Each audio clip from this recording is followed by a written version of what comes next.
So let's go ahead and preview Phoenix. Jump on into the Xfinity Series. Regular season champion A.J. Allmendinger won't race for a championship. How you feel about that? Regular season champion. Regular season champion, but I think that's what happens when you have that many road courses. Right? He's a regular season champ, but he kills everybody. If you look at the data, you know I love stats. If you look at the data, he outpointed everybody at the road courses and the super speedways by such a large margin that, yeah, he's a regular season champ. I'm not taking away, but until you put a second or a third road course in the playoffs, then that's a weighted stat. Got you there. 3 JRM drivers against 1 Gibbs racer. Gragson and Berry both strong at Phoenix earlier this year. Whose car will have the most pace? Oh, boy. I mean, for me, that's pretty easy. I think the 9. I think the 9's going to have the most pace. You think the 9? Wait, out of all 4 or out of the 3 JRM cars? All 4. Oh, I think the 54 is going to be the fastest, but I've already written him off. You've written him off? Yeah. If the 54 sees the checkered flag, then my faith in driver humanity is out the window. You think? Wait. Yeah. I'm yes. Be prepared to be disappointed. I am. I know. Wait, I am.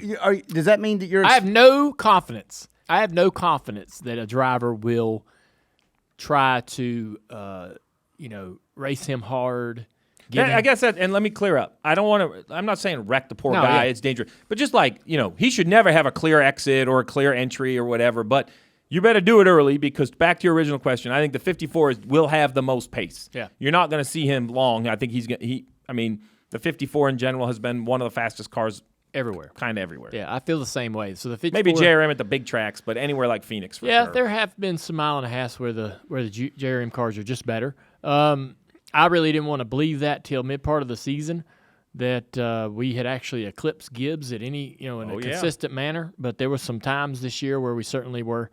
This track we have had fast race cars, but I'm with you, man. I think the 54 will have a half a tenth if lap to lap. He'll just be that much better. And at that racetrack, man, that adds up over time.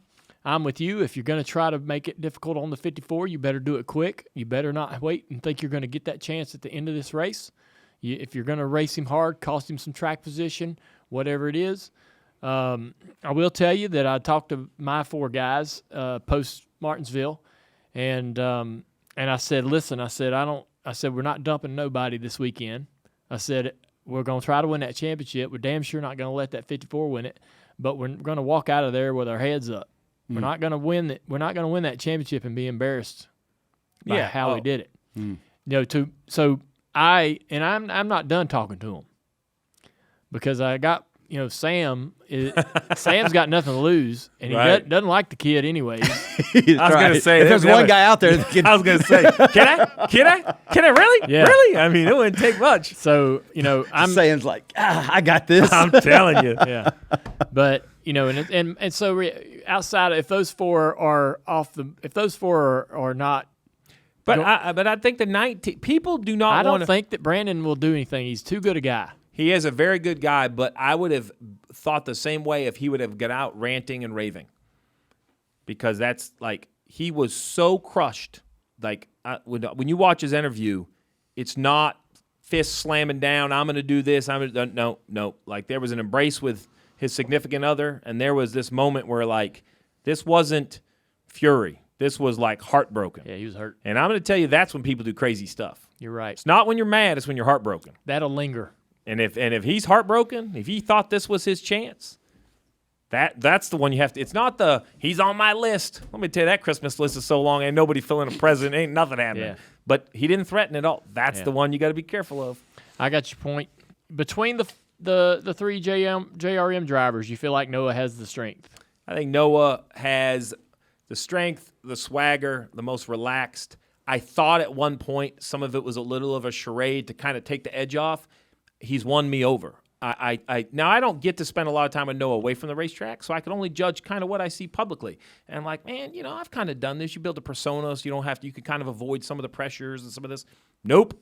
I'm convinced. This far into the season, that's just who he is. Yeah. He looks like he is having a blast. He's never had more fun driving a race car, and for that reason, I think he's yep, this is just I'm not going to say another week, but I think listen, Justin is later in his years, and I think there is real pressure to do it. because he's been there so close, right? I think Josh has been great. He's probably going to come back. He's been in big moments.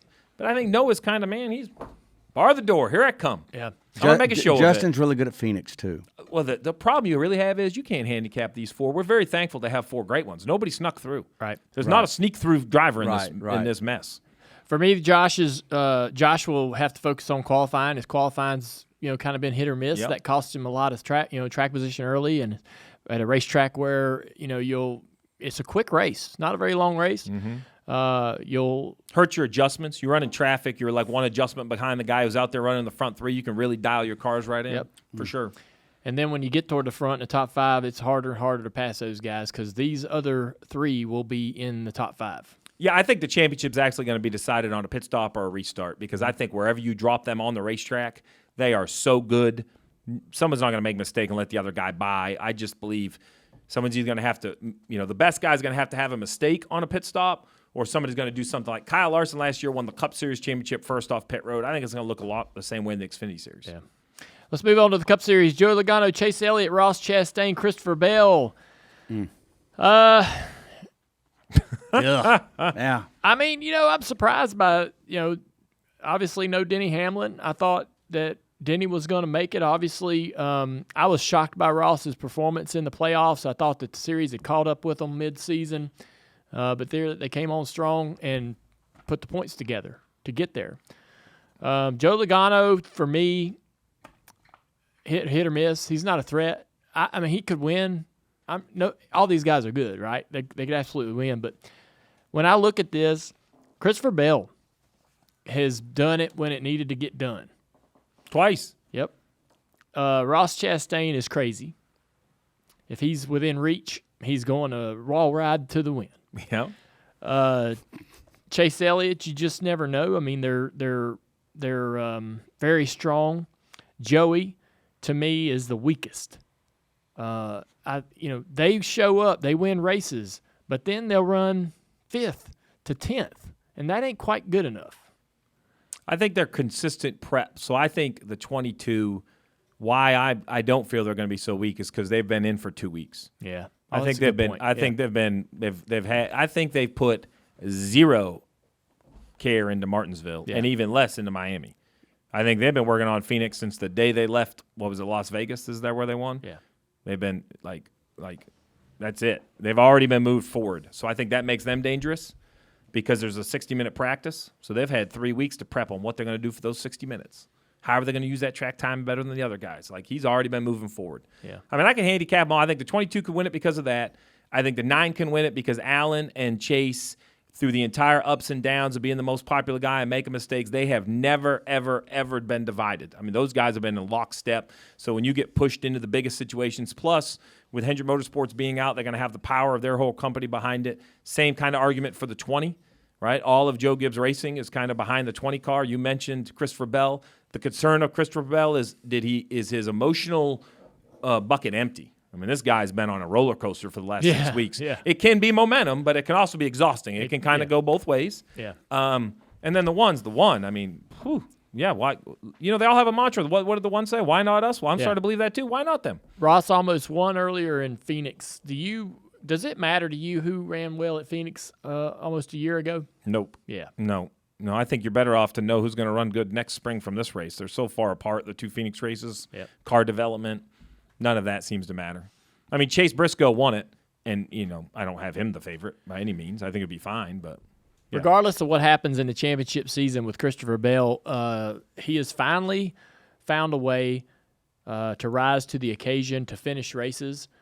They've had good pace over the last couple of years, but he's finally got himself to victory lane time and time again, and maybe has risen to the top guy. He was number 4. He's jumped them all. Yeah. Kyle left. Martin has 1 year left. Hasn't been the greatest year. Could he win a couple races? Probably so. But we all know where he's at in his career. Denny has his own team. I don't know what the 20's contract status is, but if he has any less than a couple years on it, he'd be getting renewed. Yeah. Because to your point, he is without a doubt in this playoff, he has proven that he can do it. And that's really what you're looking for. Is this sort of this is an interesting thing, I think, because both Joe Logano and Eric Jones were released, at some point in their careers from Joe Gibbs Racing. And Christopher Bell, in my opinion, man, was really looking like he was going to have a similar fate. And he even laughs at it now. Yeah, I've heard it, man. I'm the man out. I'm the odd man out. Because we saw Ty Gibbs coming. We saw, the Toyota pipeline. And if you're weak, you're the fourth guy on the Cup level, you're vulnerable. You are vulnerable. I think the other thing that makes this 20 very dangerous is the guy calling the shots. Yeah, I think had been dismissed. I think Adam Stevens had rose all the way to the top, had got Kyle Busch, went on a tear. And I don't have the single-hand knowledge, but somehow he's no longer that guy anymore, right? He got moved and moved and moved and got moved over to what publicly would perceive to be the fourth team. Right. If you enjoyed that conversation we had with Steve Letarte, you ought to listen to the entire podcast. The Dale Jr. download is available on all major podcast platforms.